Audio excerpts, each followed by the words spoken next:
अऊज़ु बिल्लाहि मिनश्शैतानिर्रजीम बिस्मिल्लाहिर्रहमानिर्रहीम अल्हम्दुलिल्लाहि रब्बिल आलमीन अर्रहमानिर्रहीम मालिकि यौमिद्दीन इय्याका नअबुदु व इय्याका नस्तईन इहदिनस सिरातल मुस्तकीम सिरातल लज़ीना अन्अमता अलैहिम गैरिल मग़ज़ूबि अलैहिम वलज़्ज़ालिन आमीन सदक़ल्लाहुल अज़ीम। बिस्मिल्लाह जज़ल्लाहु अन्ना मुहम्मदन माहु अलहु। स्लाइड्स नज़र आ रही हैं जी सबको? जी सर। अच्छा, आज हम जो टॉपिक पढ़ने जा रहे हैं वो चाइल्ड डेवलपमेंट से रिलेटेड है। और ये जो थ्योरी है ये बेसिकली कॉग्निटिव डेवलपमेंट थ्योरी है। जीन पियाजे ने दी थी ये थ्योरी। हम इस चैप्टर में बच्चे की डेवलपमेंट के हवाले से उसकी मुख्तलिफ़ स्टेजेस के हवाले से मुख्तलिफ़ थ्योरीज़ पढ़ेंगे। तो ये चैप्टर थोड़ा सा मुश्किल भी था और इम्पोर्टेंट भी है, तो एंड पे भी इसीलिए रखा था। तो आज जो थ्योरी हम वेरी फर्स्ट पढ़ने जा रहे हैं वो है कॉग्निटिव डेवलपमेंट थ्योरी। अगर आप इसके नाम पे थोड़ा सा फोकस करें तो ये थ्योरी बच्चे के इंटेलेक्चुअल डेवलपमेंट, जो जहनी उसकी डेवलपमेंट है, मेंटल डेवलपमेंट है, उसके ऊपर एक थ्योरी बनाई। और जीन पियाजे ने बच्चे की जो मेंटल डेवलपमेंट है उसको 4 डिफरेंट स्टेजेस के अंदर जो है वो डिवाइड किया। ठीक है। और इसने एज वाइज उन 4 स्टेजेस में डिवाइड किया। उन स्टेजेस के नाम हैं sensory motor stage, pre operational stage, concrete operational stage and formal operational stage. Jean पियाजे बेसिकली एक स्विट्ज़रलैंड का रहने वाला साइकोलॉजिस्ट भी था और एपिस्टेमोलॉजिस्ट भी था। एपिस्टेमोलॉजी हमने फ़िलासफ़ी में पढ़ा है कि फ़िलासफ़ी की वो ब्रांच जिसमें नॉलेज को डिस्कवर किया जाता है। तो ये एपिस्टेमोलॉजिस्ट भी थे, साइकोलॉजिस्ट भी थे। तो कॉग्निटिव डेवलपमेंट बेसिकली किसी बच्चे की एबिलिटी होती है कि वो किसी भी सिचुएशन को सोचे और कोई रीज़नेबल आंसर जो है वो अपने माइंड के अंदर लेकर आए या प्रॉब्लम्स का सलूशन निकाले। Ability to think and reason, ये बेसिकली कॉग्निटिव एबिलिटी कहलाती है। तो अब जीन पियाजे ने, जैसे मैं बता रहा था, कि बच्चे की जहनी डेवलपमेंट को, मेंटल डेवलपमेंट को 4 स्टेजेस में डिवाइड किया। पहली स्टेज का नाम उसने दिया सेंसरी मोटर स्टेज। अब अगर इस स्टेज के नाम के ऊपर अगर आप थोड़ी सी तवज्जो करें तो सेंस एंड मोटर, 2 चीज़ें इसमें आपको पढ़ने को मिलेंगी, सेंस एंड मोटर। सेंस किसको कहते हैं जी? तो हमारे सेंसेस होते हैं क्या 5। हमारे सेंसेस सर में हवा को कहते हैं। हवा से खमसा, सेंसेस जो हमारे सुनना, होते देखना, टच। क्या हमारे हैं, टच, सेंसेस में चलाते। हमारा ब्रेन या माइंड भी आ जाता है जो? Yes sir. Yes sir. Motor कहते हैं तो आ जाता है। नो, नहीं आता। यस सर, कमांड वो उसकी सर होती नो, नहीं आता दिमाग, नो, वो अलग नो, चीज है नो, सर, नो, नो। आवाज में नहीं आता। सेंसर्स में दिमाग इज़ नहीं नॉट अ आते आवाज में हमारे सेंस। नहीं पास से आता सर, 5 सोच में सेंसर्स नहीं आता। Brain does not okay, recognise चलें चलें, वो मैं सर सेंट्रल पार्ट होता है सर। मैं वही कंक्लूड होते कर हैं रहा हूँ। जिसको आप ब्रेन इज़ महसूस कर सके नॉट, सर। सेंसर्स वही होते हैं जिससे आप महसूस कर सके। यस। अच्छा, 5 सेंसेस सर हैं। जो 5 अब देखें ना, एक थोड़ा सा यहाँ पे एक बड़ा अच्छा आंसर है। सेंसेस वो होते हैं जिन्हें आप फील कर सकते हैं, टच कर सकते हैं, छू सकते हैं, या उस कोई फिज़िकल एलिमेंट है। ब्रेन या माइंड में देख कौन सा सकते फिज़िकल एलिमेंट? अच्छा, बहरल बहस में नहीं पढ़ते हम, बड़ा सादा सा इसका जवाब है कि दिमाग हमारे सेंसेस का हिस्सा नहीं है। ठीक है। अच्छा, दूसरी चीज़ यहाँ पे मोटर। मोटर का मतलब क्या होगा? पानी वाली मोटर, कपड़े मूवमेंट धोने सर। वाली? Movement, yes. नहीं, वर्किंग। यस, चलना फिरना। यहाँ वर्किंग। से मूवमेंट, हरकत मुराद है। तो जीन पियाजे ने ये सेंसरी मोटर, उसने कहा कि ये जो पहली स्टेज है ना, इसमें बच्चा अपने सेंसेस से और उसके सामने जो मूवमेंट्स हो रही होती हैं उनसे सीखता है। No use of mind from birth to 2 year. बच्चे के अपने माइंड को यूज़ नहीं करता बर्थ से लेकर 2 ईयर तक। ठीक है। वो सिर्फ उस चीज़ को यूज़ समझता है जो उसके 5 सेंसेस कर रहे हैं। ठीक है। मिसाल है, वो टच करना सीखता है, वो देखना सीखता है, किसी को सुनना सीखता है, कोई जैसे बोलता है वैसे बोलना सीखता है। तो 5 सेंसेस से और उसके सामने जो मूवमेंट होती है, ठीक है, जो काम 2 साल में आप बच्चे के सामने करेंगे बच्चा वैसे करेगा। ये जीन पियाजे की थ्योरी है, ऐसे कोई डिसएग्री भी कर सकता है, थ्योरी है। तो बर्थ से 2 ईयर तक understand the world through senses and actions. इसमें बच्चा माइंड का यूज़ नहीं है, सेंसेस किसका करता है? सेंसेस के ज़रिए और एक्शन के ज़रिए अपने आप को, अपनी सराउंडिंग को अंडरस्टैंड करता है। क्लियर जी ये पॉइंट, पहला पॉइंट। अच्छा यस सर। अच्छा आप देखें मतलब एक चीज़ है कि तैयार होना, और एक ये है कि तैयारी से पहले ही की एक तैयारी। मिसाल के तौर पर कल हमने कहीं ट्रैवलिंग के लिए जाना है, तो आज क्या करेंगे? तैयारी करके रखेंगे अपनी ना, हर चीज़ पैक करके। इसको हम कहेंगे कि प्री प्लानिंग, ठीक है, कि कल हमने जाना है और आज हम कर। इसी तरह बच्चे का माइंड तैयार होने से पहले एक स्टेज पे आता है, ठीक है। मतलब ये है कि अब गेस्ट आने वाले हैं तो उनके आने से पहले हम चीज़ें कुछ अरेंज करके रखेंगे, फिर जब वो आ जाएंगे तो फिर हम सारा काम जो है ना वो जो उस वक़्त करने वाला होगा वो करेंगे। तो जो उनके आने से पहले हम काम करते हैं उसको प्री वर्क कहेंगे। इसी तरह बच्चे का माइंड मुकम्मल तैयार होने से पहले जो तैयारी की पोजीशन संभालता है उसको कहते हैं प्री ऑपरेशनल स्टेज, ठीक है। तो बच्चे का माइंड ऑपरेशनल यानी फंक्शनल नहीं हुआ अभी भी, लेकिन होने जा रहा है। तो 2 से 7 साल तक, ठीक है, बच्चे का माइंड प्री ऑपरेशनल स्टेज में होता है। इसमें वो लैंग्वेज से और इमेजेस से सीखता है। लैंग्वेज से बच्चा यूजुअली 5 साल की एज में, 5 से 6 साल में मुकम्मल ज़बान सीख चुका होता है, कोई भी मदर टंग या कोई भी लैंग्वेज, ठीक है। तो अंडरस्टैंड द वर्ल्ड, इसमें बच्चा लैंग्वेज के थ्रू और इमेजेस के थ्रू, यानी बच्चा क्या करता है, चीज़ें देखता है तो माइंड में प्रिंट कर लेते हैं उनको। अच्छा, फिर थर्ड स्टेज आती है कॉन्क्रीट ऑपरेशनल स्टेज। ये वो स्टेज है जिसमें बच्चे के सामने जो चीज़ें होती हैं बच्चा उनके बारे में सोच सकता है, उनके बारे में प्लान कर सकता है, उनको यूज़ करके उनसे कोई कंक्लूजन निकाल सकता है। वो चीज़ें जो उसके सामने नहीं होती उनके बारे में उसका तसव्वुर नहीं कर सकता उनको, या कर सकता है तो वो प्रॉपर वे में नहीं कर सकता, ठीक है। तो concrete operational stage 7 to 12 year है। इसमें logical thinking and categorical thinking है। चीज़ें जो सामने हैं उन्हीं से ही वो लॉजिक बनाएगा, उन्हीं को ही समझेगा, ठीक है। फिर अब अगली स्लाइड में इनको डिटेल में फिर भी देखेंगे। ये एक इंट्रोडक्शन है कि चलें जो लोग लेट आते हैं टाइम को लूज़े ख़ातिर नहीं रखते। फॉर्मल ऑपरेशनल स्टेज 12 ईयर से ऑनवर्ड है। अब ये सबसे पीक की स्टेज है, 12 साल से ऑनवर्ड फिर डेथ तक ये चलती है। इसमें हाइपोथेटिकल रीजनिंग है, ठीक है। कोई बंदा बात कर रहा होगा, आप उसके बात करने से पहले जवाब देना शुरू कर देंगे, आप पहले उसके एंड पे नतीजे पे पहुंच चुके होंगे, ठीक हो गया ना जी। तो ये बेसिकली वो एडवांस लेवल की साइंटिफिक रीजनिंग वाली थिंकिंग होती है, एडवांस लेवल की। इसमें बच्चे का माइंड मुकम्मल फिट होता है। तो ये 4 स्टेजेस हैं मेंटल डेवलपमेंट की। सेंसरी मोटर बर्थ से 2 ईयर, इसको इन्फेंसी, नौ मौलूद होना, बच्चे की बर्थ से 2 साल की एज को इन्फेंसी भी कहते हैं। इसी तरह प्री ऑपरेशनल अर्ली चाइल्डहुड है 2, ये कल हम फिज़िकल डेवलपमेंट्स की स्टेजेस भी पढ़ेंगे, उसमें ये सारी चीज़ें मैं पढ़ाऊँगा। प्री ऑपरेशनल स्टेज है 2 to 7 year. Concrete operational stage है 7 to 11 ईयर। इसको late early adulthood and late adult childhood, childhood होता है 2 से लेकर 12 ईयर तक, 2 से 12 साल तक बच्चे की जो एज होती है उसको हम क्या कहते हैं, प्री नेटल पीरियड होता है सबसे पहले, जो 9 माह बच्चा माँ के पेट में रहता है। फिर बर्थ से 2 साल तक इन्फेंसी है।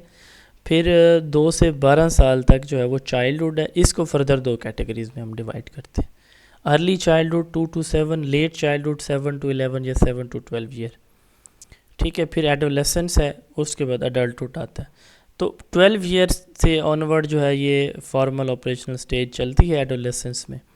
अब यही वो जो बातें मैंने जितने की हैं उनका ख़ुलासा इस टेबल के अंदर है। सेंसरी मोटर स्टेज 0 से 2 साल, इसमें बच्चा अपने सेंसेस और मोटर एक्शंस के थ्रू सीखता है, ठीक है। उसके माइंड में ऑब्जेक्ट परमानेंस आ जाती है, यानी शुरू में नहीं होती चीज़ें उसके माइंड में। आप उसको एक तरफ वो किसी चीज़ को देख के रोता है तो आप उसके सामने कोई और चीज़ रख दें, उसके साथ खेलने लग जाएगा, पहले वाली को भूल जाएगा। लेकिन 10 माह की एज में जब बच्चा पहुंच जाता है तो फिर वो कहता है वही चीज़ चाहिए जो मेरे से सामने से हटाई गई है। तो ऑब्जेक्ट परमानेंस भी बाद में आ जाती है। तो कॉज एंड इफ़ेक्ट रिलेशनशिप, इसमें एक्शन प्रोड्यूस रिज़ल्ट, वो उसे पता है कि जी ये मेरे फीडर को ऐसे पकड़ना है, पानी के गिलास को ऐसे पकड़ना है, इसको ऐसे खींचना है, ये सारी चीज़ें। ठीक है, वो इमिटेशन करता है, दूसरों को देख के उनकी कॉपी करता है। ठीक है जी, तो बस आपको इतना याद रह गया ना अगर कि ये इसमें बच्चे का माइंड यूज़ नहीं होता, सेंसेस और मोटर एक्शन से बच्चा सीखता है, तो ये भी एनफ है। सेकेंड स्टेज है 2 to 7 ईयर। इसमें बच्चा लैंग्वेज से और सिंबॉलिक से प्ले से खेलता है, देखता है, सीखता है। एक तो लैंग्वेज सीख लेता है इस एज के अंदर आके बच्चा, कोई भी लैंग्वेज है वो इसी स्टेज में 2 to 7 ईयर में सीखता है। अच्छा, उसके बाद जो है ना वो प्रीटेंड प्ले, मतलब ये है कि वो ख्याली खेल खेलता है बच्चा ना, ड्राइंग करता है, यानी जैसे दूसरे करते हैं, उसकी टीचर ने किया या किसी और ने किया या टीवी में देखा, मोबाइल में, तो वह उसी तरह की गेम्स प्ले करने की कोशिश करता है, तो इसको सिंबॉलिक प्ले भी कहा जाता है। अच्छा, इस स्टेज में बच्चा ईगोसेंट्रिक होता है। ईगोसेंट्रिसिज्म में और आप किसी पॉइंट पे बहस करें और मैं कहूँ जो मैंने कहा यही फ़ाइनल है, बाकी सारे सोर्सेज गलत हैं, ये ईगोसेंट्रिसिज्म होगा कि मैं जो कह रहा हूँ ये फ़ाइनल है, बस आप गलत कह रहे हो, चाहे आप ठीक भी कह रहे हो। ठीक है, इसी तरह एनिमिज़म है कि ये चीज़ों को, हर एक चीज़ को समझता है कि उसकी फीलिंग है, कुर्सी को उठा के फेंकेगा, ये कहेगा ओहो कुर्सी, वो इसको कितनी तकलीफ़ हुई होगी, यानी नॉन लिविंग थिंग्स को भी लिविंग तस्वर करता है। ठीक है, कंजर्वेशन के इसको इश्यूज़ होते हैं। मिसाल के तौर पर ये इस एज में 2 बच्चे हैं ना, तो एक बड़ा गिलास है और मतलब लंबाई में ज़्यादा है और एक चौड़ाई में ज़्यादा है, तो 2 बच्चे लड़ेंगे आपस में, बहन भाई। वो कहेगा जिसका साइज़ बड़ा नज़र आ रहा है बज़ाहिर, ये मुझे दो, बेशक उन दोनों के अंदर क्वांटिटी पानी, मिल्क या किसी भी लिक्विड की वो इक्वल होगी, लेकिन वो साइज़ को देख के नहीं समझेंगे और सिर्फ एक चीज़ को अंडरस्टैंड करेंगे एक वक्त में। आप 2-3 चीज़ें उनको बताएंगे, एक पॉइंट उनको याद रहेगा। ये इसकी खसूसियात होती हैं, 3-4 मैं रिपीट कर देता हूँ। एक तो लैंग्वेज और सिंबॉलिक प्ले बच्चा करता है। ईगोसेंट्रिक होता है, वो समझता है कि मेरी बात, मेरा पॉइंट ऑफ व्यू ठीक है, दूसरों का ठीक नहीं है। नॉन लिविंग थिंग्स को, ऑब्जेक्ट्स को समझता है कि उनकी भी लाइफ और फीलिंग है, जैसे मैंने चेयर की एग्जांपल दी है। कंजर्वेशन का प्रॉब्लम उसको होता है, क्वांटिटी में डिफरेंस नहीं उस समझ सकता बच्चा, और किसी भी इंफॉर्मेशन में आप 2-3 बातें आप उसको बताएंगे, सिर्फ एक समझेगा, इसको सेंट्रेशन कहते हैं। तो ये कुछ क्वालिटीज़ होती हैं इस एज में। फिर इससे अगली कंक्रीट ऑपरेशनल स्टेज है। इसमें कंक्रीट ऑब्जेक्ट जो सामने मौजूद हैं, बच्चा उनको ज़्यादा बेहतर तरीके से अंडरस्टैंड करेगा।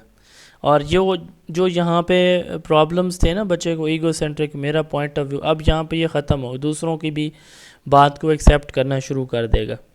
ठीक है, कंजर्वेशन में जो उसको प्रॉब्लम था वो भी इस स्टेज में आके ख़त्म हो जाएगा उसका। ठीक है, यहाँ पे सिर्फ एक पॉइंट पे, सेंट्रेशन पे फोकस करता है, यहाँ पे सीरिएशन पे आ जाएगा, यानी मल्टीपल इंफॉर्मेशन भी एट अ टाइम बच्चा समझ जाएगा। ठीक है, 2-3 एस्पेक्ट किसी चीज़ के एट अ टाइम अंडरस्टैंड कर जाएगा। तो ये लॉजिकल थिंकिंग है कंक्रीट ऑब्जेक्ट से रिलेटेड। तो जो इसके मसाइल होते हैं ना स्टेज के, जैसे हमने कहा एनिमिज़म, नॉन लिविंग की वो कोई लिविंग और उनकी भी फीलिंग समझता है, कंजर्वेशन का इशू है, सेंट्रेशन है, ये सारे यहाँ पे हल हो जाते हैं। ये देखें, लेस ईगोसेंट्रिक होता है, understand others point of view, दूसरों के पॉइंट ऑफ व्यू को देखता है। Learn classification and seriation and ordering, यानी चीज़ों को एक से ज़्यादा कैटेगरीज़ में डिवाइड भी कर सकता है और एक से ज़्यादा एस्पेक्ट को समझ भी सकता है, जबकि सेंट्रेशन में ऊपर हमने कहा कि नहीं समझ सकता, सिर्फ एक पॉइंट को समझता है। अच्छा, इधर हमने कहा कि कंजर्वेशन में प्रॉब्लम है, यहाँ हम कहते हैं कि अंडरस्टैंड द कंजर्वेशन, तो इसको भी वो समझ जाता है। ठीक है, तो जो ऊपर प्रॉब्लम थे वो सारे यहाँ पे हल हो गए।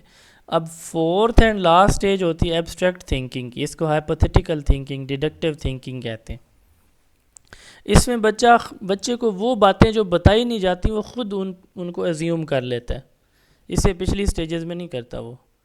ठीक है, यहाँ पे वो बातें जो बच्चे को बताई नहीं जाती वो भी यहाँ पे अज्यूम करना शुरू कर देता है। ठीक है, एब्स्ट्रैक्ट थिंकिंग इसी को कहते हैं, या हाइपोथेटिकल थिंकिंग इसी को कहते हैं। डिडक्टिव रीजनिंग आपने पढ़ा हुआ है, जनरल से स्पेसिफिक की तरफ आना। Can solve the problem systematically, develop metacognition, scientific जो रीजनिंग है, ठीक है, चीज़ों की, वो उस पे आ जाता है। यानी इसमें आप कहते हैं ना जी फ़लाँ ऐसे हैं, तो वो खुद समझ जाएगा यार ये वाकई इलाका तो बहुत अच्छा है, उस इलाके के कच्चे के डाकू 71 लोगों ने जो है ना वो मीरपुर में, अगर मीरपुर में वो हुई है ना सरमनी, कहाँ पे हुई थी कल, तो वहाँ उन्होंने सरेंडर कर दिया, बहुत अच्छा किया। तो क्या बाकी लोग भी सारे ऐसे सरेंडर कर देंगे? शिकारपुर में सर। शिकारपुर में। तो अब ये जो चीज़, हाँ जी, ये चीज़ जो है ना, अब देखें इस तरह की सोच के जो पंजाब सिंध वाले तो डाकू बड़े अच्छे हैं, वो तो सारे उन्होंने तो सरेंडर कर दिया, क्या पंजाब वाले भी करेंगे? ये उसके माइंड में खुद से बात आए। अच्छा, उसके लिए क्या स्ट्रेटजी पंजाब हुकूमत को, पंजाब पुलिस को अपनानी चाहिए? मतलब ये खुद से बच्चा यही चीज़ सोचने लग जाएगा। इसको कहते हैं हाइपोथेटिकल डिडक्टिव रीजनिंग। वो खुद से सोल्यूशन देगा। अगर कोई उससे पूछे यार पंजाब वाले भी अगर यूँ कर लेना, ये कर लें, इस तरह उनसे बात कर लें, तो वो शायद पंजाब के डाकू भी मान जाए। अब ये हाइपोथेटिकल चीज़ें हैं, यानी एक सजेशन दे रहा है बच्चा खुद से। तो ये स्टेज आती है 12 साल से ऊपर। इसमें कोई प्रॉब्लम, कोई क्वेश्चन हो तो पूछ लें जी। जी शाबाश, कोई सवाल? समझ आ गई है इसकी? है आपने सर, जो ओके। कहा होते हैं उनका कनेक्शन ब्रेन से नहीं होता। मैडम आपके 5 सेंसेस में ब्रेन आता है? सवाल मेरा बड़ा सिंपल सा था। पार्ट नहीं है ना, तो मैंने पार्ट का लेकिन सवाल पूछा, उस कनेक्शन। कनेक्शन को छोड़ दें। Brain is not a part of 5 sir senses. Pre op sir pre operational stage की जो आपने बात की। हम्म, जी जी हेलो। जी, बताएं, पूछें। प्री ऑपरेशनल स्टेज से related sir, pre operational stage से रिलेटेड सवाल है कि बच्चे उसमें मतलब ज्यादातर जो है ना जिद्दी होते हैं, तो इस सिचुएशन को किस तरह हैंडल करना चाहिए? क्या हर जिद उसकी पूरी करनी चाहिए, नहीं करनी चाहिए? देखें, जब तक ईगोसेंट्रिक और उसकी मतलब जिद स्टबर्न पूरी नहीं होती नेचर वो तो होती है। रोता रहता है। हाँ, ईगोसेंट्रिक भी होता है बच्चा और स्टबर्न भी होता है इस स्टेज के अंदर। तो जहाँ तक बात है जी ना सर। कि क्या बच्चे की हर जी डिमांड सर। हमें पूरी करनी चाहिए या नहीं। अब मिसाल के तौर पर बच्चे का गला ख़राब है, वो कहता है मैंने आइसक्रीम खानी है, तो एज अ पेरेंट आप क्या करेंगे? खिलाएंगे आइसक्रीम? नहीं सर, नहीं नहीं दिलाएंगे। खिलाएंगे ना। तो यही बात है कि उसके लिए हम ऑल्टरनेटिव देखेंगे उस बच्चे के लिए। अच्छा चलें, मैं आपको जो है ना वो चॉकलेट ले लेता हूँ, ये खा लो, ठीक है। वो साफ ज़रा फिर भी नहीं मानेगा, तो उसको अल्टरनेटिव में लेकर हम जाएंगे। बच्चा बच्चा ही होता है, सर उसको मतलब मानता ही नहीं है ना, मतलब नहीं, वो बातों का इतना भी वो ज़िद नहीं होता, थोड़ा बहुत जब तक उसको वो थोड़ा सा। चीज नहीं दिलाते। नहीं, वो इस तरह होता है कि थोड़ा सा उस बच्चे को ना आप किसी सेकंड ऑप्शन पे लेकर जाते हैं। नहीं तो फिर आपको उसकी कमज़ोरियां भी पता होता है कि इस चीज़ पे ये खुश होता है, इस काम से ये खुश होता है। वैसे बच्चे की जब तबीयत ख़राब होती है ना, तो उस वो इतना चिड़चिड़ाहट में होता है कि वो जो कहता है, वो कहता है मेरी पूरी हो। तबीयत उसकी ख़राब होती है तो वो बेचैनी की हालत में होता है, ये एक इशू भी होता है। बाकी जो बच्चा वैसे रूटीन में जो ज़िद करता है ना, वो ज़िद इतना पक्का नहीं होता, वो कच्चा होता है। लेकिन वो अगर बच्चा को थोड़ा सा कोई मेडिकल इशू चल रहा है, कोई खांसी, गला ख़राब, बुखार है, तो फिर वो जो ज़िद करेगा वो पक्का करेगा, ठीक है। क्योंकि एक तो तबीयत उसकी बोझल है और ऊपर से उसकी बात पूरी नहीं हो रही। अच्छा, इससे आगे लेकिन देखें। सर उसका आंसर दे सकते तो हो उसको सर उसको मतलब फिर रोने देना चाहिए कि नहीं, मतलब जाहिर सी बात है आपने सर जिस तरह बोला कि। रोने नहीं देना जाना चाहिए। मैं ये कह रहा हूँ कि उसको अल्टरनेटिव पे लेके जाएं, कोई ऐसी चीज़ जो उस बच्चे के लिए, जैसे मैंने कहा कि आइसक्रीम उसने खानी है, आप उसको चॉकलेट की तरफ लेके जा सकते हैं, जो कि इस कंडीशन में उसके लिए इतनी हार्मफुल नहीं है जितनी चॉकलेट, जो जितनी आइसक्रीम हो सकती है। जी यहाँ मैं थोड़ा सा अच्छा ठीक। बताऊं कुछ। जी जी सर देखिए, मैंने जहाँ वो ये था कि ईगोसेंट्रिज्म जो होता है ना, वो ये होता है कि बच्चा जो है ना दुनिया को अपने परसेप्शन से देखता है। मतलब वो समझता है कि अगर मुझे चॉकलेट पसंद है तो जो उसके मतलब दादा हैं या जो भी बड़ा भी है तो उसको भी वही पसंद होगा। नहीं, उन्होंने वो ये जो ये सवाल नहीं बात कर रहे पूछा। हैं ना, ये इन्होंने ये सवाल नहीं पूछा कि ये ईगोसेंट्रिक होता है। उन्होंने ये पूछा है कि इस एज में बच्चा वैसे स्टबर्न होता है, ज़िद्दी होता है, तो उसको कैसे हैंडल किया जाए। ये उनका सवाल क्या जाएगा ना। ईगोसेंट्रिसिज्म से रिलेटेड नहीं था जी। तो वो तो ये होता है कि वो, जैसे आपकी बात बिल्कुल सही है कि इस स्टेज में वाकई वो कहता है मेरा खिलौना, मेरी बात, मेरी चीज़ पे मेरा ही हक है, बाकी दुनिया जाए बाढ़ में। अच्छा सर, अच्छा सर आगे एक चलते हैं एक जी। और क्वेश्चन है। असल में फिनलैंड का जो एजुकेशन सिस्टम है, दुनिया का बेहतरीन एजुकेशन सिस्टम है, उसकी जो क्वालिटीज है, 7 साल से पहले मतलब बच्चे को जो है ना वहाँ पे स्कूल्स में एडमिट नहीं किया जाता, तो क्या हम इस चीज को फॉलो कर सकते हैं हम भी इस तरह? हमारे यहाँ पाकिस्तान में मतलब ये किस तरह रहेगा? सर आपका दीन भी यही कहता है कि 7 साल तक बच्चे को ना छेड़ें, उसको खेलने कूदने दें, उसको ऑब्ज़र्व करने दें माहौल को। हम बिल्कुल कर सकते हैं अच्छा और सर, ये चीज़ अगर ज़्यादा। जी घर में उस तरह का माहौल नहीं मिल रहा है, जॉइंट फैमिली है, तो क्या सर 7 साल तक नहीं मतलब इस पढ़ाना सिचुएशन चाहिए। में भी? फिनलैंड में ये नहीं होता कि स्कूल नहीं भेजते तो घर में पढ़ाते हैं। वहाँ पे ये है कि 7 साल में no education means no education at all. तो उसमें सिर्फ बच्चे ने ऑब्ज़र्व करना है बस। अच्छा ठीक। हम्म। तो असल में ये एज जो होती है ना ठीक सर, थैंक यू। बच्चे को लिमिटेड करने की है ही नहीं। इसमें हम लिमिट कर देते हैं कि काउंटिंग याद करे, अल्फ़ाबेट्स याद करे, A for apple, B B बे बकरी याद करे। तो हम उसको इन चीज़ों के ऊपर लगा देते हैं। इसमें बच्चे की 8 साल में 80% माइंड डेवलप होता है बच्चे का। हम पढ़ेंगे कहीं तो देखें जहाँ एटी अच्छा परसेंट सर। पहले 8 साल में डेवलप हो रहा है, वहीं हमको उसको 20-25 चीज़ों के अंदर रोज़ाना रटवा रहे हैं, 1 2 3 ए बी सी अलिफ बे पे। ठीक है, तो ये चीज़ें अच्छा। बहरहाल हम आगे चलते हैं। जीन पे आजे ने एक और कॉन्सेप्ट इंट्रोड्यूस करवाया है, इसी थ्योरी के से अटैच है, स्कीमा। स्कीमा कहते हैं हम किसी चीज़ को सोचते कैसे हैं, किसी भी चीज़ के हमारे बारे में हमारा जो सोचने का अंदाज़ है वो स्कीमा कहलाता है।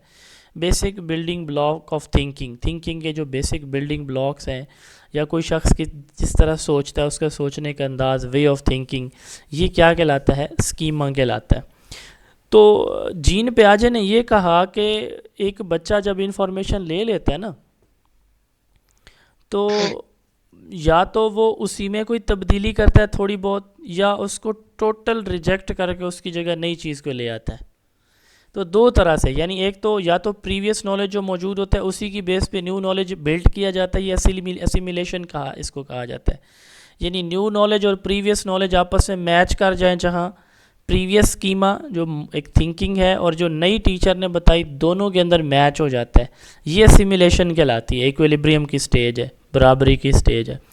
और बाद वक़्त ऐसा भी होता है, अभी हम एग्जांपल्स देखेंगे कि प्रीवियस इंफॉर्मेशन और न्यू जो थिंकिंग है वो दोनों मिसमैच हो जाती हैं, ये डिसइक्विलिब्रियम होती है। वहाँ पे बच्चा एक नई इंफॉर्मेशन माइंड के अंदर अलग से स्टोर करता है। मिस्त्री को कभी आपने देखा हो ना, तो वो ईंटें लगा रहा है, वो एक ईंट उठाता है, उसको फिट करने की कोशिश करता है, बाज़ का जगह थोड़ी होती है, उसको थोड़ा बहुत काट छांट करता है, फिर भी वो फिट नहीं आती, वो उसको साइड पे रख के छोटी ईंट दोबारा वहाँ से लेता है और उसको वहाँ पे फिट करता है। अब तो अगर पहले वाली ईंट किसी जगह पे फिट आ रही है तो इट मीन्स कि एसिमिलेशन हो रही है। ठीक है, जो उसने उठाई हुई है अपने अगर वो नहीं आ रही, वो नहीं ले रहा है, तो ये अकोमोडेशन है। तो इसको एग्जांपल्स के साथ देखते हैं। एग्जांपल नीचे देखें कि ये एक फ़ीमेल है, इसने अपने बच्चों को बताया कि ये आपकी दीवार पे जो बैठा है ना, कोई तोता आके बैठ गया, पैरट, तो इसने कहा कि ये बर्ड है। ये क्या है? Parrot is a bird. या कौवा आके बैठ गया, क्रो इज़ अ बर्ड। ये बर्ड है, परिंदा है, परों की मदद से उड़ता है। बच्चे को पता चल गया, बच्चे ने जब नाम पूछा उसको समझ लग गई।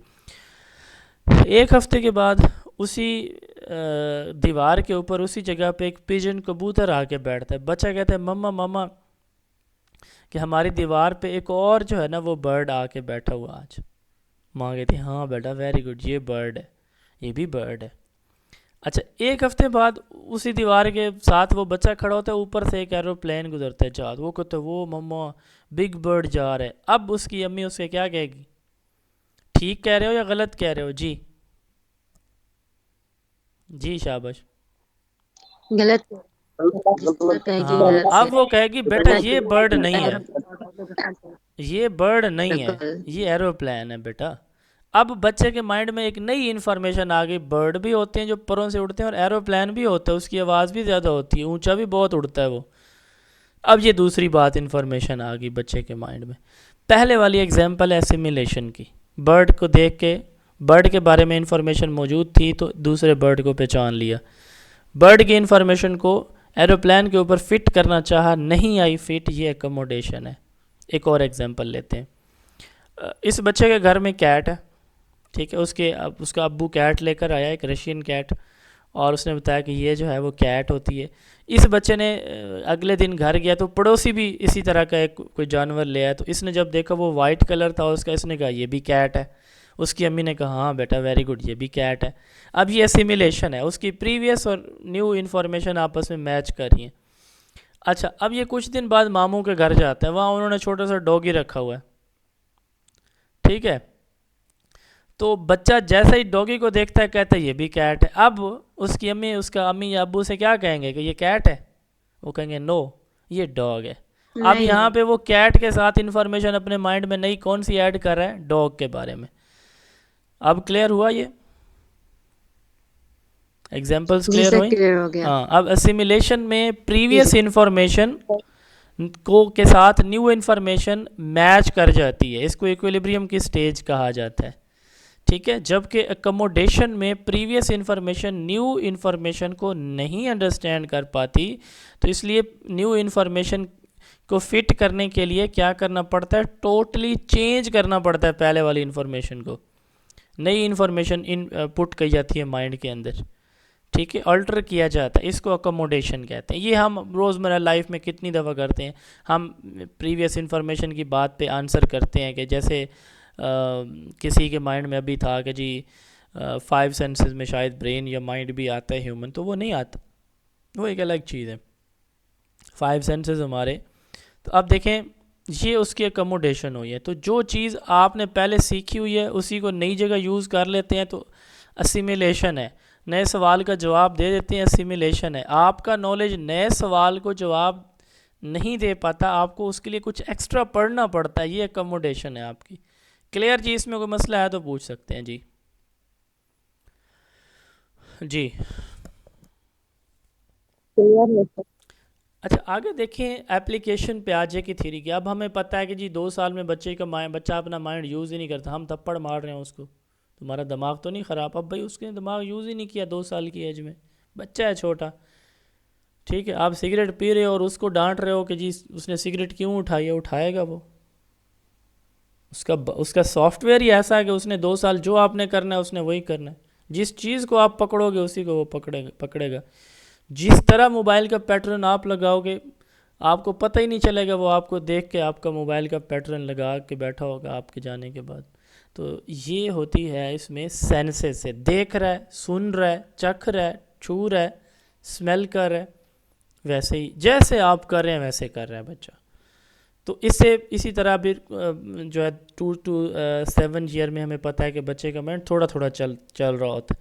हम ये चाहते हैं कि उस एज में हर बच्चा अरस्तु अफलातून बना हुआ हो। तो child ability at different age level, इसकी टीचर को इन्फॉर्मेशन मिल जाती है, ठीक है। टीचर फिर उनकी एज के अकॉर्डिंग उनको एक्टिवली पार्टिसिपेट करवाएगा और ये भी अंडरस्टैंड करेगा कि बच्चे मिस्टेक करेंगे, एसिमिलेशन अकोमोडेशन वाला, बच्चे मिस्टेक करेंगे और अपनी मिस्टेक से सीखेंगे। हर एक बच्चे की interest, need, abilities, limits different है। बच्चों को जितना एक्टिव लर्निंग में, चूँकि हमने कहा कि कॉन्क्रीट ऑपरेशनल स्टेज में, हमने सेंसरी मोटर में कहा कि बच्चा उन चीज़ों से ज़्यादा सीखता है जो उसके सामने है, ठीक है, तो उससे सिखाया जाए। तो बच्चे की एक्टिव लर्निंग, प्रैक्टिकल एक्टिविटीज़ के अंदर जो है ना बच्चे को इन्वॉल्व किया जाए।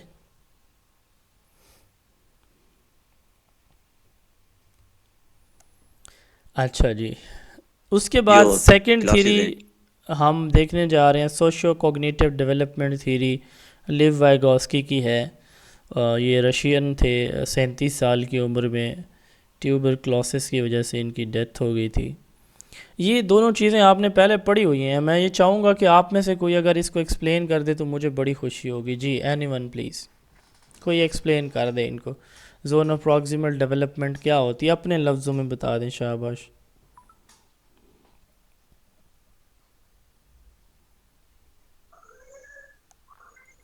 जी कोई बता सकता है? सर मैं थोड़ा बहुत बताने की जी जी कोशिश करती हूँ। सर इस तरह से कि वो जोन ऑफ प्रॉक्सिमल डेवलपमेंट जो होता है ZPD, वो जोन होता है कि जहाँ बच्चे को मोर नॉलेजेबल अदर की जरूरत होती है, उसकी हेल्प से वो उस टास्क को पूरा करके आगे पहुंच जाता है। इसी तरह से सर मैं बताऊं? जी बताइए। सर इसमें आपने ये समझाया था कि एक चीज आप बच्चे को कुछ भी करके बोलें कि वो करे, लेकिन वो कर नहीं पाएगा, उसके पास इतनी एबिलिटी नहीं है, वो नहीं कर पाएगा। और दूसरा हम्म उसका ये था कि अगर आप बच्चे को थोड़ा पुश करेंगे या थोड़ा उसको मोटिवेट करेंगे या थोड़ा सपोर्ट करेंगे तो वो कर पाएगा। एक वो स्टेज होती है, एक वो होगा जो आप जैसे करोगे बच्चा वैसा कर पाएगा। तो 3 स्टेजेस होते हैं मतलब ये चीज होगी। हम्म। अच्छा, जैसे ये मैडम ने बताया कि सर जी जी जी इसमें एक बात बच्चों को उनकी जरूरत के सपोर्ट की लिहाज से नीड हम है ना थोड़ी सी सपोर्ट करते हैं, फैसिलिटेटर की कर देंगे, और वो हमारी सपोर्ट से रन करना शुरू कर देते हैं। जब वो रन करना शुरू हम्म कर देते हैं तो हम फिर उनसे अपनी सपोर्ट हटा लेते हैं। हम्म। अच्छा, अब ये देखें, ये स्कैफोल्डिंग आपने बताया है, आप गलत साइड पे चली गई हैं। अच्छा, अब देखें ना, जोन ऑफ प्रॉक्सिमल डेवलपमेंट, मतलब मैक्सिमम डेवलपमेंट की जोन एरिया बच्चे का क्या होता है। इसको सादा सी एक मिसाल से समझते हैं। आपने बच्चे से कहा ये सीढ़ी है, छत पे चढ़ जाओ। पहली मरतबा बच्चा सीढ़ी पे चढ़ रहा है, कितने स्टेप्स चढ़ेगा? अगर 10 स्टेप्स हैं फ़र्ज़ करें, कहाँ पे जाके आप, मतलब जनरल एक व्यू ले लेते हैं कि पहली मरतबा सीढ़ी है, सारे बच्चे चढ़ जाएंगे छत पे? कुछ चढ़ भी जा सकते हैं, ये नहीं है कि सारे नहीं चढ़ सकेंगे जी। 4-5 स्टेप्स जाके वो सर एक दो दो एक मेजॉरिटी तो 2 to 3 स्टेप्स करेगी, लेकिन अब जाहिर सी बात है जिनके आईक्यू लेवल ज्यादा है या जो फिजिकली उनको ज्यादा हम नहीं स्ट्रांग कर है रहे, तो वो उनको नहीं कह पूरी रहे, चढ़ भी सकते उनको नहीं कह रहे, हम ये कह रहे हैं कि 2-4 के इसका अलावा जो इसका मतलब मेजॉरिटी ये है कि कि बाकी बच्चे यहाँ पे रुक जाएंगे, 2-3 या मैक्सिमम 5 सीट वो कांपने लग जाएंगे, फोबिया सा होगा, नीचे देखेंगे, चिल्लाएंगे, ऐसा होगा कि नहीं होगा? जनरल क्वेश्चन है, इसको पेपर में नहीं लिखना, वैसे यस सर। समझाने है। के लिए बता रहा हूँ। अच्छा, अब अगर आप उनके साथ चढ़ जाएं, आ जाएं, मैं आपका हाथ पकड़ता हूँ, ठीक है, आप उनका हाथ पकड़ें, हाथ थामे साथ, एक स्टेप आप लें, एक वो ले, क्या अब वो कॉन्फिडेंस के साथ ऊपर चला जाएगा या नहीं जाएगा? जी सर, इसका ये मतलब है जी कि सर बच्चा जाएगा। बिना उसके लायक नहीं हो सकता किसी इसका भी ये मदद सिनेरियो से। है ना अब सर, ये इसका बेसिकली ये सिनेरियो है ना कि जो बच्चे की अप्रोच है, एक उसको पता है कि मैं इतना कर सकता हूँ, लेकिन जो उसका गार्डियन है वो चाहता है कि मेरा बच्चा 2 स्टेप्स और आगे करे। तो हम्म, उसमें ये है कि जो गैप है बिटवीन जो बच्चा कर सकता है और जो बच्चा केपेबल है इन दी एंड, तो वो जो गैप कवर करने का नाम है, जो बीच में जो गाइडर होता है वो इस गैप को फिल कर रहा होता है। गाइड वर्ड होता है, गाइडर नहीं होता, सर इसकी ठीक है। एक अच्छा ये भी है ना जी। कि हम सर हम बैठ के सम अगर बच्चे को चाहिए हो। करवाते हैं, उसको 2 डिजिट वर्ड्स जो है ना वो सम्स कराए हैं, अब हम उसको कैरी वाले पे करवाना चाहते हैं तो बच्चे वो नहीं इंडिपेंडेंटली कर सकते हैं। लेकिन अगर उसको थोड़ा सा गाइड किया जाए, हेल्प किया जाए, तो वो उसको इंडिपेंडेंटली कर सकता है। हाँ एग्जैक्टली, तो सर ठीक है, गैप बिल्कुल जो है ऐसे ही है, उसको चलें। करना होता है। हाँ बिल्कुल सही है। अच्छा, आप देखें, बिल्कुल सही एग्जांपल्स दी, आप सबको इसका कॉन्सेप्ट है, मुझे खुशी हुई है इस बात की। बच्चा 3 स्टेप्स पे जाकर रुक गया है, ये वो लेवल है the child can do independently, ये वो चीज़ थी जो बच्चा खुद कर सकता है बग़ैर किसी की हेल्प के। लेकिन टीचर देखता है कि ये इसके अंदर पोटेंशियल मौजूद है मज़ीद करने का, वो थोड़ा सा उसको गाइड कर देता है, इसको ऐसे कर लो, तो बच्चा भाग के वैसे कर लेता है। तो ये वो एरिया है बेसिकली जो बच्चे के अंदर टीचर भी जोन तलाश करता है कि इसके अंदर ये सलाहियत मौजूद है, अगर मैं इसको गाइड करूँ तो ये कर लेगा। जैसे ये मैडम बता रही हैं कि एडिशन उसको पता है, लेकिन हासिल के साथ, कैरी के साथ या इशारिया वाली जमा अब उसको नहीं पता। आप थोड़ा सा उसको गाइड कर देंगे वो कर लेगा, लेकिन क्या यही तीसरी क्लास का बच्चा अलजबरा का सवाल हल कर लेगा? आपसे सवाल है, चाहे टीचर हल नहीं भी सर। करवाए, नहीं जितना मर्जी अच्छा टीचर उसको करवाए, नो नहीं सर। नहीं कर सकेगा। तो ये वो तीसरी स्टेज होती है जो कि बच्चे की रीच से ऊपर होती है। लेकिन हमने वो स्टेज जो can not do and can do के दरमियान वाली होती है, कुछ चीज़ें जो बच्चा खुद करता है, एडिशन 2 + 2 4 कर रहा है, ठीक है, लेकिन 17 + 28 नहीं कर पा रहा, हासिल कैरी के वाली जमा, अब टीचर ने समझा दिया वो भी कर लेगा। अब ये जो नहीं कर सकता था लेकिन टीचर की हेल्प से उसने कर लिया, ये जोन ऑफ प्रॉक्सिमल डेवलपमेंट है। ठीक है। इससे नीचे एक स्टेज होती है जो बच्चा खुद कर लेता है, उसमें टीचर का कोई कमाल नहीं है। इससे ऊपर भी एक स्टेज होती है जिसमें टीचर का कमाल भी सिफर हो जाता है, वो भी अगर हेल्प करे तो नहीं कर सकते। क्यों? उसके एज या उसके लेवल के अकॉर्डिंग वो चीज़ नहीं है, वो उसके लेवल से ऊपर होती है। तो the gap between a person current developmental level and potential developmental level, इसमें जो होता है ना मोर नॉलेजेबल अदर, यानी टीचर है, पेरेंट्स हैं, इनको MQ कहा जाता है, वो उसकी हेल्प करती हैं या करते हैं, तो इससे बच्चा उसको वो काम पूरा कर लेता है। इसी को मैजिक मिडल भी कहा जाता है, ठीक है। अच्छा, इसके साथ साथ ये दूसरा टॉपिक है इसी थ्योरी में, स्कैफोल्डिंग।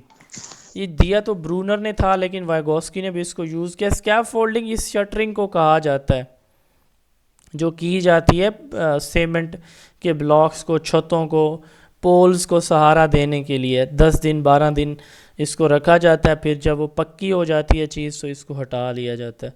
हमारे बच्चे को भी इसी तरह सवाल नहीं आता, हम शुरू में उसको सारा प्रोसेस समझाते हैं, दूसरे दिन हम उसको 2-3 एग्जाम्पल्स करवाते हैं सिर्फ, तीसरे दिन खाना पक एक गया। खाना खा लें आप लोग, हमें तो भूख नहीं है, आप माइक ऑफ करके खाने खाएं। अच्छा, फिर तीसरे दिन आप उसको कोई एग्जाम्पल भी नहीं देंगे, तीसरे दिन आप उसे कहेंगे खुद हल कर दे, अब बच्चा कर लेगा। तो ये जो आपने बहुत ज़्यादा सपोर्ट दी, अगले दिन कम कर दी, उससे अगले दिन कम कर दी और फिर ख़त्म कर दी, सपोर्ट देना और उसको आहिस्ता आहिस्ता उस हेल्प को कम करते जाना स्कैफोल्डिंग कहलाता है। ये भी टीचर कर रहा होता है हमारे यहाँ, ठीक है। Gradual removal of the temporary support, क्योंकि बच्चा उस काबिल हो जाता है। अब मैं और आप क्या पैदाइशी तौर पर सारी चीज़ें, सारी इन्फॉर्मेशन साथ लेकर आए थे? नो, हमने टीचर से सीखी हैं। अब इस वक्त मेरा कौन सा टीचर मेरे साथ बैठा है? आपको कौन सा टीचर आपके साथ? चले, मैं तो अभी सॉरी आपके साथ MQ के तौर पर आज मौजूद हूँ, तो इंशाल्लाह कल आप में से बहुत से लोग दूसरों को लाइसेंस की तैयारी भी करवाएंगे, गाइड भी करेंगे, तो आप MQ का रोल प्ले करेंगे, आपको किसी की सपोर्ट की ज़रूरत नहीं होगी। तो ये स्कैफोल्डिंग होती है। मेरे ख्याल में इस पर ज़्यादा बात करने की ज़रूरत नहीं है, हम ऑलरेडी पढ़ी हुई हैं चीज़ें, ऐसे ही है। आगे देखें जी सर, बिल्कुल। वाइगोस्की, इससे पता चल जाता है गाइड, टीचर एक्ट करता है गाइड और फैसिलिटेटर के तौर पर, सिर्फ इंफॉर्मेशन प्रोवाइडर नहीं होता, वो गाइड करता है और फैसिलिटेट करता है। इससे बच्चों के दरमियान इंटरेक्शन बढ़ता है। एक बच्चा दूसरे बच्चे का MQ हो सकता है, मोर नॉलेज, यानी वो भी सपोर्ट कर सकता है। इसको पीयर लर्निंग कहते हैं हम, PEERLEA, पीयर लर्निंग। तो सोशल इंटरेक्शन इससे बढ़ता है।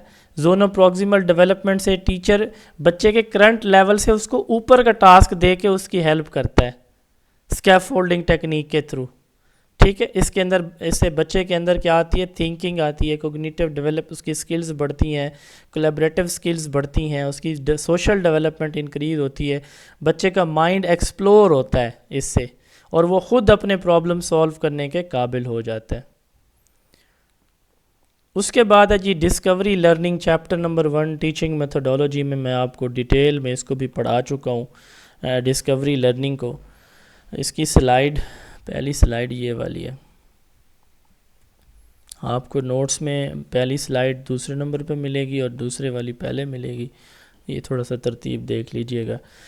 अच्छा, इसमें होता क्या है, ये चूँकि हम थीरीज़ पढ़ रहे हैं, मुख्तलिफ थीरीज़, और इनका क्या लिंक है बच्चे की डेवलपमेंट के साथ, तो ये एक तो लर्निंग थीरीज़ हैं, ये कुछ और थीरीज़ हैं जो कि लर्निंग थीरीज़ के साथ साथ हैं। तो इसमें ना टीचर बच्चों को नहीं बताता कि तुम्हें क्या पढ़ाया जाएगा, वो सिचुएशन देगा। इंसेक्ट्स के बारे में पढ़ाना है तो इस तरह बाहर जाएंगे, उस इंसेक्ट्स दिखाएंगे कि ये इंसेक्ट्स। प्लांट्स के पार्ट्स के बारे में पढ़ाना है, जाओ नोट करो, देखो फल फूल पत्ते स्टेम जड़ें क्या होती हैं, खुद जाके देखे बच्चा, ठीक है। ये देखें जी, विंड एनर्जी है, बच्चे से एक्सपेरिमेंट करवाया जाएगा। तो डिस्कवरी की एग्जांपल मैंने दी थी, अगर आप लोगों को याद हो, मैंने कहा था कि एज अ टीचर आप क्या करते हैं कि आप जो है ना सीड दे देते हैं बच्चों को, उन्हें कहें कि डिस्पोजेबल गिलास ले आएं, वो गिलास ले आते हैं, आप उन्हें सीड दे देते हैं कि इनके अंदर सीड सो करें, उगाएं, और प्लांट्स की ग्रोथ के स्टेप्स जो है वो 10 दिन आपने ऑब्ज़र्व करने। अब वो बच्चा सीड सो करता है, तो बजाय इसके कि टीचर उसको पढ़ाता, टीचर ने उसको डिस्कवरी पे लगा दिया कि वो खुद डिस्कवर करे, बीज से पहले जड़ निकलती है, पत्ता निकलता है। ठीक है, तो तना कितने दिन बाद उसका बनना शुरू हो जाता है। माइक ऑफ क्यों नहीं रखते यार आप लोग, मेहरबानी किया करें। ये रिदा मेमन साहिबा, आपका माइक फिर कैसे ऑफ़ किया जाए आप ही बता दें। अब तो मैंने कर दिया। अच्छा, बात मैं क्या कर रहा था, जर्मिनेटिंग सीड्स की बात कर रहा था। ठीक है, कि अब वो आप बजाय इसके कि उसको पढ़ाएं, उसको खुद डिस्कवरी पे लगाएं, वो खुद इस यानी आपने कुछ भी नहीं बताना, बस सिंपल सी बात है। सिचुएशनल है, यानी सिचुएशन दी जाएगी। इंक्वायरी बेस्ड है, इसी का नाम इंक्वायरी बेस्ड लर्निंग भी है। तो उसमें बच्चे को सिचुएशन दी जाएगी, बच्चा खुद इंक्वायर करेगा अपने इन्वायरमेंट और उन चीज़ों के साथ जो उसको दी गई है, मैनिपुलेट करके ऑब्जेक्ट्स को, और अपने प्रॉब्लम्स के सलूशन खुद टीचर की गाइडेंस से या टीचर की गाइडेंस के बगैर खुद अपनी मर्ज़ी से अपनी स्पीड के मुताबिक उनके सलूशन निकालेगा। ठीक है, तो जेरोम ब्रूनर ने ये मेथड इंट्रोड्यूस करवाया था डिस्कवरी लर्निंग का। अच्छा, अब इसमें लॉज ऑफ लर्निंग भी आते हैं, वो हमने चूँकि कई दफ़ा पढ़े हैं तो इसलिए मैं उनको दोबारा यहाँ शामिल नहीं किया। Law of readiness, exercise and effect Thorndike के, वो भी इस चैप्टर का पार्ट थे, लेकिन मैंने जानबूझ के स्किप किया है क्योंकि ऑलरेडी हम इसको पढ़ चुके हैं। अब इसके स्टेप्स कितने हैं, मोटिवेशन, बच्चों को मोटिवेट के, आज जो आप पढ़ने जा रहे हैं ना। जी सर। एक सवाल है। जी जी। यार ये हमारे यहाँ पे जो जिस तरह पाकिस्तान में है या इंडिया से में, मतलब अपना सर दर्द खत्म करने के लिए बच्चे को जो है ना भेज देते हैं स्कूल में 3 साल की उम्र में, तो उसको किस तरह मेंटेन करें, क्या हम उसको मतलब सर उसको सर दर्द के लिए नहीं भेजते। आपकी नेशनल एजुकेशनल पॉलिसी 2009 ये कहती है, सुन लें जवाब, सर दर्द के लिए कोई नहीं भेजता। आपकी नेशनल एजुकेशनल पॉलिसी करंट जो है 2009 की, वो ये कहती है कि 3 साल के बच्चे को आप ईसी में दाखिल करें, टीचर उसको पढ़ाएगा। जी, तो ईसी रूम्स बनाए जा रहे हैं। ग्रुप भी है ना बड़े हाँ, में, ईसीटी टीचर्स हायर किए जा रहे हैं। ईसी केयर गिवर, सुन लें, ईसीटी टीचर हायर किए जा रहे हैं, ईसीटी केयर गिवर हायर की जा रही हैं ईसी की। अच्छा, इसके बाद जो आप बात कर रहे हैं ना कि उनका सिलेबस क्या होता है, सर उनके सिलेबस में 7 लर्निंग एरियाज़ हैं उनके। ठीक है, वो आप इस तरह करें कि सिंध ईसी करिकुलम 2024 आप डाउनलोड करें, पीडीएफ गूगल से मिल जाएगी, उसमें आपको मुकम्मल उसकी डिवीज़न की गई नज़र आ जाएगी। तो यहाँ हम उसमें बात नहीं करते क्योंकि वो आपके सिलेबस से रेलिवेंट चीज़ नहीं है, इररेलिवेंट क्वेश्चन था आपका, लेकिन आंसर मैंने दे दिया कि सिंध का 2024 का सिलेबस आप ईसी का डाउनलोड करें। वहाँ पे 3 से 5 साल तक की एज ईसी की एज है। 2 साल में सिंध हुकूमत ने उसको डिवाइड किया है, साल अव्वल 3 से 4 साल, साल दोम 4 से 5 साल। उसके लिए 4 घंटे 30 मिनट का उन्होंने टाइम रखा हुआ है कि ये बच्चे रोज़ाना स्कूलों में आएंगे। नॉर्मल बच्चों का 6 घंटे है, इनका 4.5 घंटे है।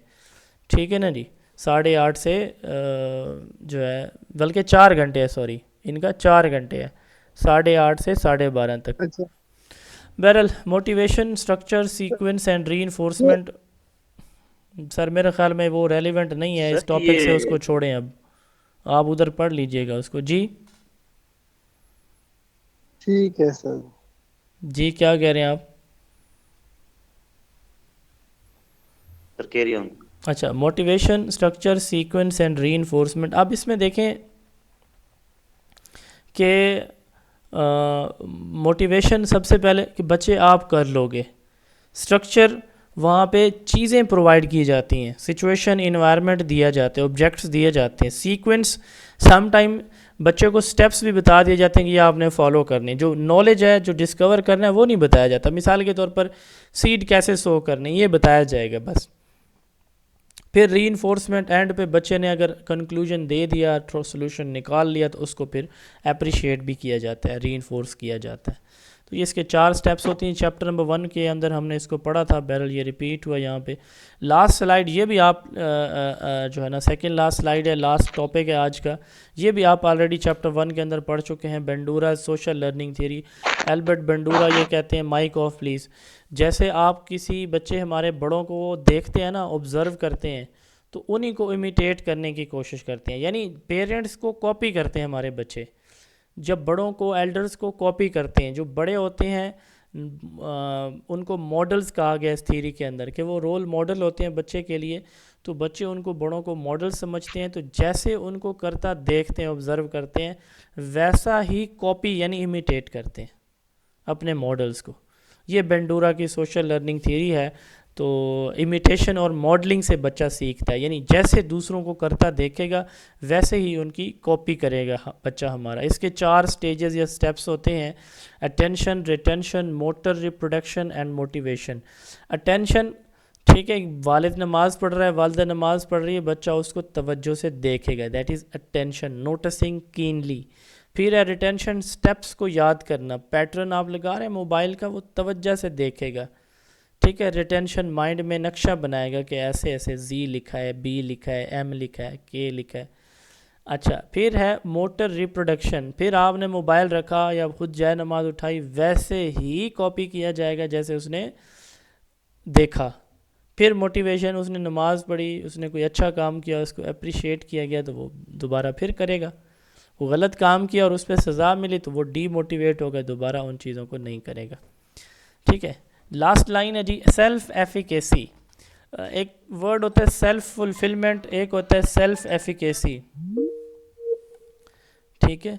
Self fulfilment and self efficacy, ये 2 वर्ड्स या टर्म्स होती हैं, ये अल्टरनेटिव हैं, सिनोनिम है एक दूसरे के। तो सेल्फ एफिकेसी ये है कि मेरे पास ना बहुत से लोग आते हैं, बहुत से स्टूडेंट्स आते हैं, वो कहते हैं कि सर जो है ना वो मोटिवेशन लेवल बहुत डाउन हुआ है, कोई थोड़ा सा चार्ज कर दें हमें। तो फिर बंदा सोचता है कि अब क्या कहें इनको ना।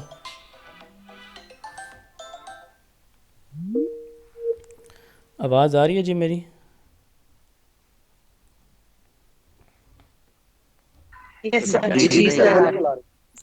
अच्छा, मैं ये कह रहा था कि स्टूडेंट आते हैं कि सर हमें मोटिवेट करें, तो फिर मैं उनको एक ही बात कहता हूँ कि मुझे पता होता है ना कि ये बंदा टॉप 10 में आ सकता है, फर्स्ट 3 में आ सकता है, या सिर्फ पास हो सकता है। तो जब मैं ये कहता हूँ ना कि आप 10 से 15 के अंदर फाल करने वाले हैं, तो बस यही उसके लिए काफ़ी हो जाता है। लेकिन वो फिर मैं उसको देख के कहता हूँ कि जो बंदा उस रेंज में आ भी सके, कल को वो पास ही ना हो और फिर वो कहे कि सर जी आपने क्या प्रेडिक्शन की थी मेरे बारे में। तो ये बेसिकली एक तरह की चाबी होती है जो लगाते हैं, हर टीचर लगाता है।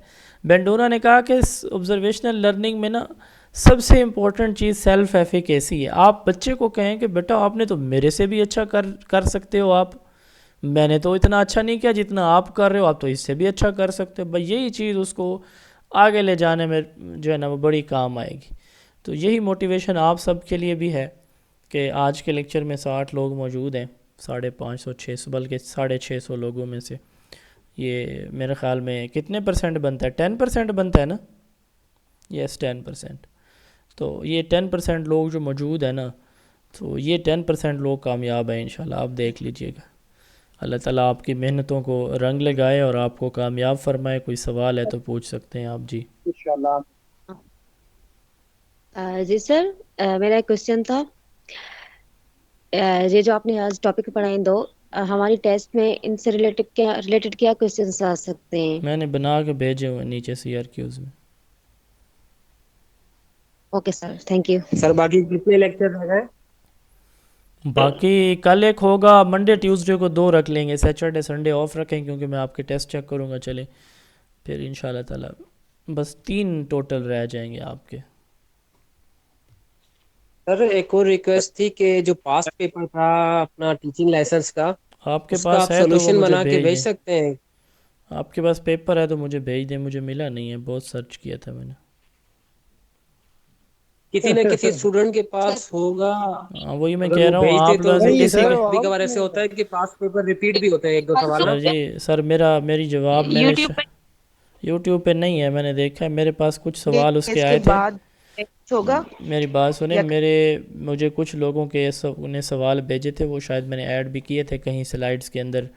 अब मुझे याद नहीं एग्जैक्टली कौन से क्वेश्चन थे, बट कोई 3-4 क्वेश्चन ही मुझे मिले थे। बाकी अगर आप में से किसी के पास है आप भेज जी दें, जी मैं सर, सोल्यूशन बड़े इतने ही आए थे। हाँ यूट्यूब पे है आपको। चलें, कोई लिंक मुझे चलें मुझे भेज दें, मैं इंशाल्लाह ताला उनका सोल्यूशन जनाब आपको। कुछ पिछले पेपर के टीचिंग लाइसेंस के क्वेश्चन कह रहे हैं। अच्छा किसी के पास हो किसी भी फॉर्मेट। जी जी सर, सर मेरे पास है, मैं भेज दूंगी। वो हैं, मेरे पास हैं 4-5 क्वेश्चन है बस।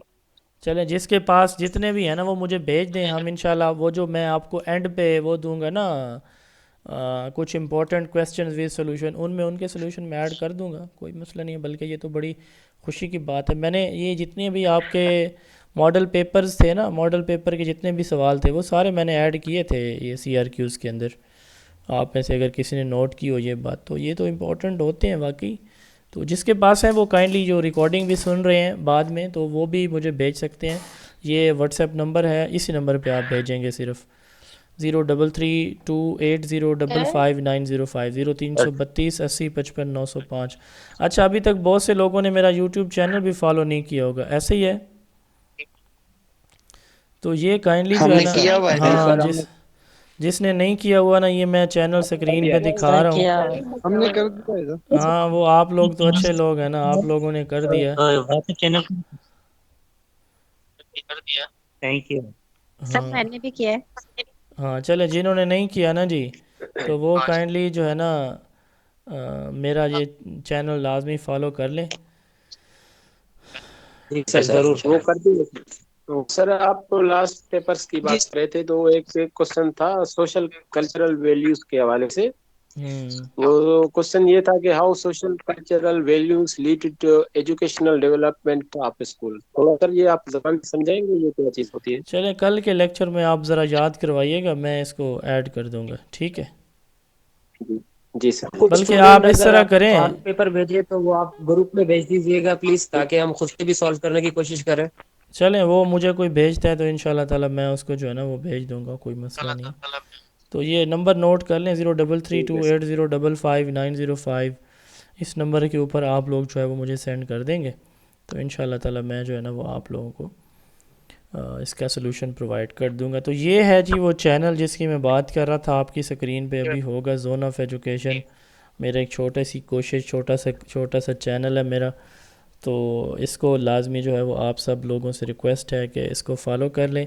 37,900 मेरे सब्सक्राइबर हैं अब तक। 1500 वीडियोस मेरी पेडागोजी की इस चैनल के ऊपर पड़ी हैं, तो आप लोगों को मिल सकती हैं। ये मेरा चैनल है, नईमुल्ला फ़ारूकी मेरा नाम है, लेकिन मेरा चैनल जोन ऑफ एजुकेशन के नाम से मौजूद होगा ये। जी, कोई आखिरी सवाल कोई पूछना चाहे?